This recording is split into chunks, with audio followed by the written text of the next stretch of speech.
एक बार देव ऋषि नारद भगवान विष्णु के पास गए और प्रणाम करते हुए बोले, भगवान मुझे सत्संग की महिमा सुनाइए। भगवान मुस्कुराते हुए बोले, नारद तुम यहाँ से आगे जाओ, वहाँ इमली के पेड़ पर एक रंगीन प्राणी मिलेगा। वह सत्संग की महिमा जानता है, वही तुम्हें समझाएगा।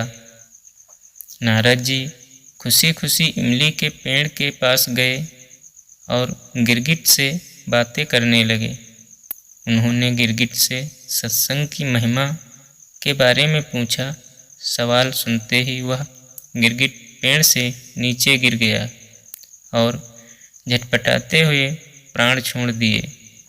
नारद जी आश्चर्यचकित होकर लौट आए और भगवान को सारा वृतांत सुनाया।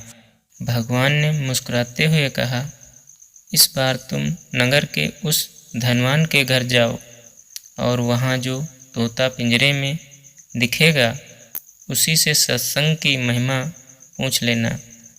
नारद जी क्षण भर में वहाँ पहुँच गए और तोते से सत्संग की महत्व पूछा। थोड़ी देर बाद ही तोते की आंखें बंद हो गईं और उसके भी प्राण पखेरु उड़ गए। इस बार तो नारद जी भी घबरा गए और दौड़े दौड़े भगवान कृष्ण के पास पहुँचे। नारद जी कहा, भगवान यह क्या लीला है? क्या सत्संग का नाम सुनकर मरना ही सत्संग की महिमा है? भगवान हंसते हुए बोले, यह बात भी तुमको जल्द ही समझ आ जाएगी।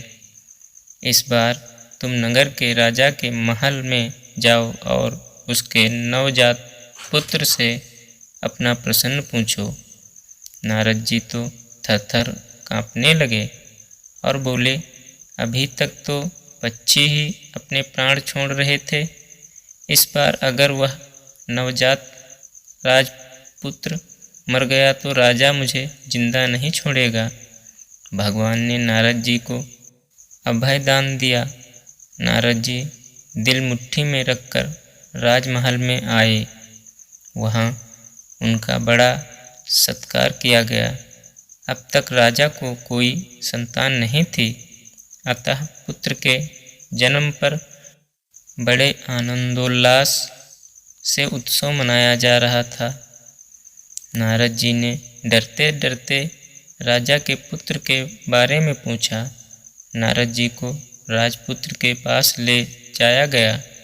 पसीने से तर होते हुए मन ही मन श्री हरि का नाम लेते हुए नारद जी ने राजपुत्र से सत्संग की महिमा के बारे में प्रसन्न किया तो वह नवजात शिशु हंस पड़ा और बोला, महाराज, चंदन को अपनी सुगंध और अमृत को अपने माधुर्य का पता नहीं होता, ऐसे ही आप अपनी महिमा नहीं जानते, इसलिए मुझसे पूछ रहे हैं।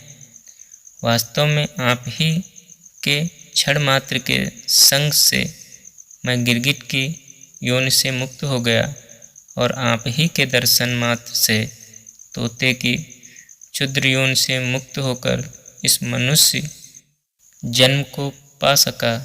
आपके सान्निध्य मात्र से मेरी कितनी सारी योनियां कट गईं और मैं सीधे मानव तन में ही नहीं पहुंचा, अपितु राजपुत्र भी बना। यह सत्संग का ही अद्भुत प्रभाव है। बालक बोला, हे ऋषिवर, अब मुझे आशीर्वाद दें कि मैं मनुष्य जन्म के परम लक्ष्य को पा लूं।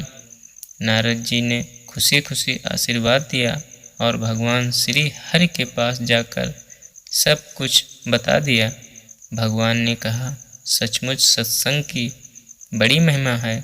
संत का सही गौरव या तो संत जानते हैं या उनके सच्चे प्रेमी भक्त। धन्यवाद दोस्तों।